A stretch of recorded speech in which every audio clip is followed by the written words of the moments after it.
Okay, two things, no, about insurgency and then red tagging. Siguro let's tackle first red tagging. Okay. I'm a social scientist, Jovi, no, Marisol, and red tagging is just labeling people. It's really a lazy way of IDing people, no? Pag sinabi ko na si Jovi komunista yan eh, no? Si Marisol socialista yan. Does it explain anything? No, because I have to explain what those words mean. So I hope people will stop using labels, no? Wag na tayong mag-waste ng time dyan sa mga red tagging na yan because it denigrates people and walang ka-defense, lalo na sa social media. Sinisigaw-sigaw mo, at sa ganito, no? Tapos nanahira ka na ng tao, tapos sasabihin mo, ay mali, hindi pala. Let's not do that, no? So social scientists, I hope red tagging will stop, no? Because labels do not explain. Labels are not explanation. Okay, in regard to insurgency, I'm sure, maliit pa lang ako, meron ng insurgency pa yan, no? Yung isang pa ako nasa libingan na, meron pa din. Of course, iba-ibang klaseng insurgency yan. This kind of insurgency, we know already. Parang katakot-takot na yung naisulat dyan, mga libro, journal articles, etc. And yet, why is it that we have not really rooted it out completely? Because we're not paying attention to the critical variables. What are the critical variables? These are the variables that will make things change. No? Why? Of course, we're saying, we're paying attention to giving them jobs, education, justice, but it's not enough.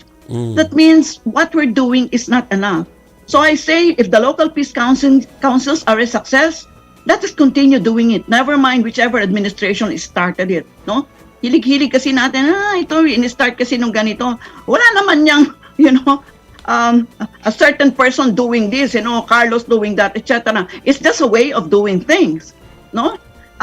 So let us continue rooting out insurgency because that is a major security threat. The increasing inequality in our society, which nakita nyo sa ibang bansa, had in fact led to political violence. So I'm sorry, we will have to go into now the definition of national security. National security cannot just be defined by a military person because it is not just military. Point well taken. Pero Ma'am Clarita, tanong ko lang, under your watch o at least ng incoming administration, if dahil sa mga nasabi niyong pananaw niyo ngayon tungkol sa insurgency at saka sa red tagging, what will happen to the NTF-ELCAC as an arm?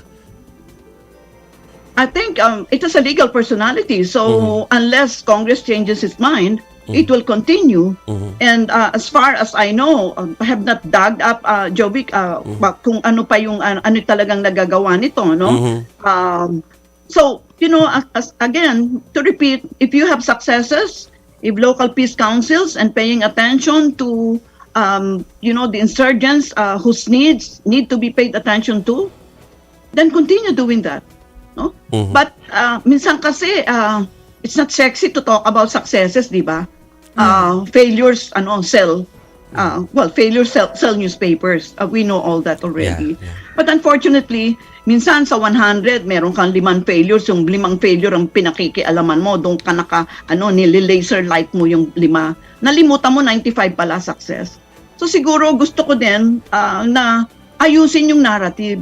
Hindi pwedeng yung narrative is in favor of what needs. It's a reportage issue, You report everything like a scientist would, no? So 100, 5 failure, 95 success. Di ba? Kaya nga, napakaganda na ang mga scientists ngayon ang nasa cabinet. Kasi they will really conduct themselves as scientists would.